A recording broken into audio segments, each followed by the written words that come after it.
why can't you just make it in the United States? Some email back and they're like, yeah, we just don't think we can do this. They were all just like, nope, can't be done. That juice was not worth the squeeze. Some molds can be $7,000. Your $20 figure would then end up being, say, $60 to $80. You're talking 12 hits on one thigh. They're not there with the hydro process, but I'm pushing them. So again, like the Deco operation alone separates China from every country.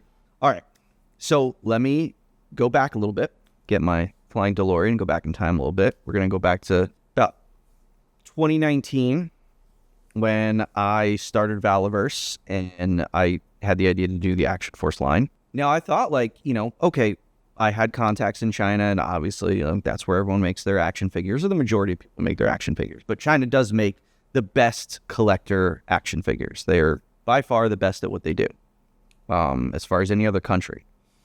Now, I was like, well, it would be cool, a good PR thing, good for the industry. I was like, let me look to see if the figures can be made in the U.S.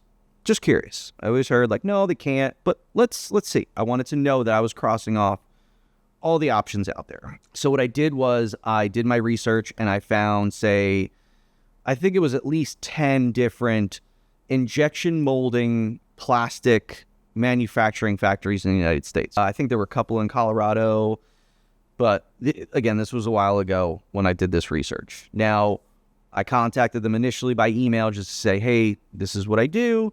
I want to see if you'd be open to this. And some people got back to me, some people didn't.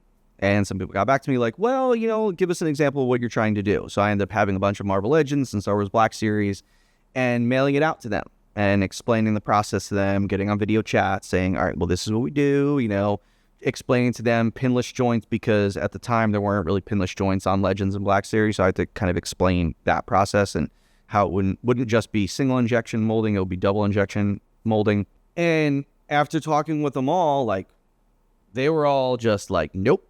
Can't be done. So I'm going to explain why it can't be done in two parts. I'm going to talk about production, and then I'm going to talk about price. So as far as production, again, there's no articulated high-end action figures being done in the United States. Now, there's some companies like MGA that do have an American manufacturing facility, but that's basic stuff. There's, I think Play School or Fisher Price, they have some of their blow molded like Fisher Price giant castles or those sort of big things. They could be done in the US because the Deco operation is very minimal and it's usually like only a few production applications, blow molding, piecing together, boxing, done. But action figures there's so many steps. There's, the initial tooling, then there's the injection molding, then there's the Tampo or the inkjet face printing, and then the way the packaging is done and all the accessories. So, these factories are coming back to me like, we can't do this. And it's like, okay, well, the few that were open to, looking into it, they were just like, well, look, if we do this, it's going to take us 1.5 to 2 years to figure it out. Like, just to figure out the process. Like, how did they do this? Again, China's had the market cornered on collector action figures for decades. So these American factories just like, I can't replicate this right now. This is all new to us. And again, 1.5 to 2 years just to figure it out. I'm not saying product, figure it out. So you're talking, say a 2-year lead time. So if we were doing our figures, okay, well, we know that, all right, you got to put 2 years onto an already year to 18 month schedule. It's like, that's a long time. And I was like, all right, well, it's not great, because that's a lot of unnecessary time. And say we invested the time and said, all right, let's try it. Let's see if it'll work, and you don't want to pay an American factory and a Chinese factory to do the same job just as an experiment. So it's like, say you gamble and you go, all right, we're going to do US. Here's our figure, make it happen. And then you're just waiting. Okay, let's see. It's obviously easier to take trips out to the factory to see that rather than going to China. And, but again, what if it went poorly? Like, what if they just couldn't get it? What if we were doing rounds and rounds and rounds of stuff and they just weren't getting it? And we had to, say, abandon ship after, say, a year and a half. Then we waste all that time. And then you have to kind of start over and go, So I looked at it as like, as far as the production aspect, that juice was not worth the squeeze. And, again, these are factories that, do injection molding plastic that were giving honest opinions like, we don't feel comfortable doing this. Like, there was no one that was just like, yeah, we could definitely do this. Everyone was skeptical. And again, I'm saying I reached out to at least 10, probably closer to 20, reached out to, got, heard back from, say, probably more than half of them, and then had, video chats with maybe at least 7 to 10 of them. Some email back and they're like, yeah, we just don't think we can do this. Or like, no, not capable of it all. So the few that were open, I was digging deeper into. But it's just not there in the US. Now, the second part of it all is price. Now, say, for instance, they could do it. Now, we didn't get into what the tooling price is, because the tooling in China, usually like you think of like one mold is like, say, like an 8.5 by 11 size, and you can fit X amount in that mold, and some have slides and shutoffs and all different, aspects of the mold. So some molds can be like, $5,000. Some molds can be $7,000. Some, our Vanguard molds are much bigger, so they're a higher price. But not talking about the tooling, we're talking about just the production, like what one item would cost to manufacture, run on the assembly line, do the Deco application, and get it all done. We're looking at 3 to 4 times what China charges. Now, I want to, get rid of some rumors that some naive people think about China facilities. Like, certain types of labor, those labor connotations and bad stigmas that it comes with. The facilities that I use, factories that I use, are all reputable factories. They go by the toy standards, because Walmart, Target, you need to have those factories rated. These factories that I use are rated for that. I went out to the facilities when I went out to China last year. They are unbelievably clean. The workers there are good workers. They're adult workers. So before you get any thoughts, they are all adults. And the interesting thing is these facilities just are so nice that, you have the factory, but next to the factory, you have almost like apartments. Like they call them dorms, but they're like apartments. And the factory workers and their families, they live there because there's the day crew and then there's a night crew. Like that factory is working 24 hours a day. So you have different shifts of people coming and they have cafeterias there. Everyone gets lunch. Like it's a good factory. So, just to get that out of the way, we use reputable factories. People are treated very well. So, it's just that the labor is just cheaper there. It's just the way of the world. Certain things are cheaper in certain parts of the world. The labor here, if they were to do it, again, 3 to 4 times the cost.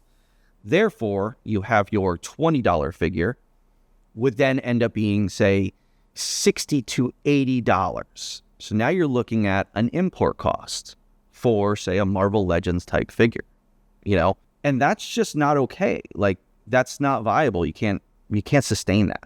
So, if you did it here, say you got through the production aspect of it, and they figured it out, they replicated it, you're still looking at import prices on figures that should be $30 or $25. And that's, I know you guys would not accept that. There's a small amount of people that probably would spend that amount of money, but it's not enough to move the quantities that we're currently moving. So it's not viable. So, all the people that are, why can't you just make it in America? This is why you can't make it in America. Now, I just remembered some things, so I'm going to go back to the production aspect of it. So the injection molding, the tooling, but the Deco operations. So the Deco operations is what separates China from even the rest of the world. So like Vietnam or say India or Mexico is the Tampo printing, the spray mask, and the inkjet printing. Those are kind of, the 3 Deco applications. Now there's more of that. There's the hand painted like washes and dry brushes that are in there too, which we don't want to get into that because that's an artistry sort of thing. You've heard me talk about Tampo printing, which Tampo printing is like a stamp. It's like they put the Deco on a rubber thing, and they put the piece in, and it stamps it. And then a piece comes out, they put a new one, and it stamps it. So like On our Action Force figures, the patches on the vest, that's a Tampo print. I give them a file. The file gets, put on the stamp, and it rolls over the print pad and gets the correct deco, and it stamps that on it. They used to do it before inkjet printing. When they were doing eyes for action figures, it was like you tampoed the white, then you tampoed the iris, then you tampoed the pupil and the eyelash. So it was like a 3-part operation for the eyes, and that got costly. Now, and like also our camo, like, say for instance on a figure like Blowback, he's got a 3-color camo. Each color is done in one process. So say you have a thigh, say the Tampo hits 4 different times to go around the thigh with, say, the dark green. That's 4 hits. Then you do the medium green. It's another 4 hits. So now you're up to 8. Then the light color is another 4 hits. So you're talking 12 hits on one thigh. Then you put that on the other thigh, and then the lower leg, and then the lower leg, and the arms, and the torso. Before you know it, that's how like your deco operation skyrockets. Which is why you don't see a lot of companies doing like tons of like in-depth camo patterns. Now, I have been talking with my factory about trying to do the hydro dip, because I follow a lot of like, Instagram accounts where they do the hydro dipping, whether it be on, any sort of parts. But it's crazy because they put like a film, in like some sort of chemical water bath, and then they dip the part in, and then it comes out with, the wrap on it. But it's like deco.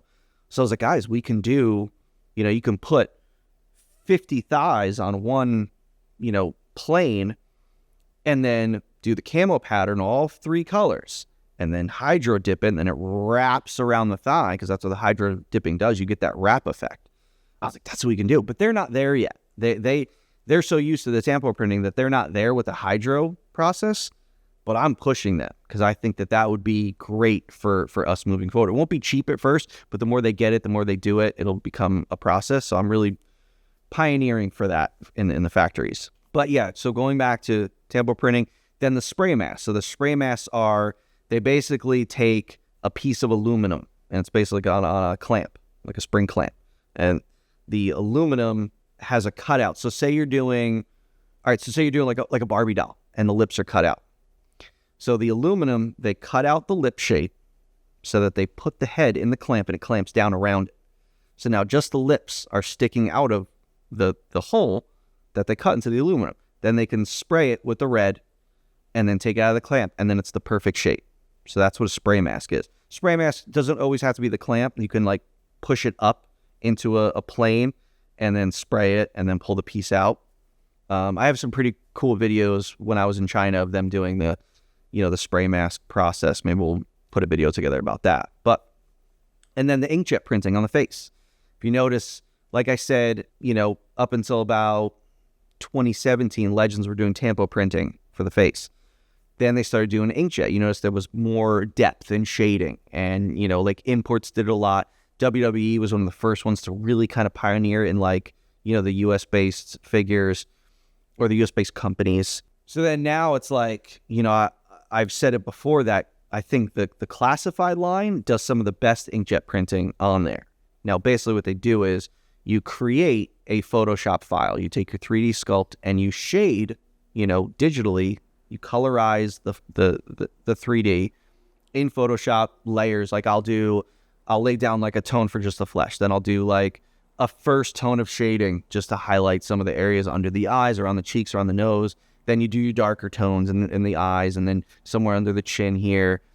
Then you go, with the eyes, there's like multiple layers I do for the eyes to really kind of get all the different shades with the iris and the pupil and the highlights.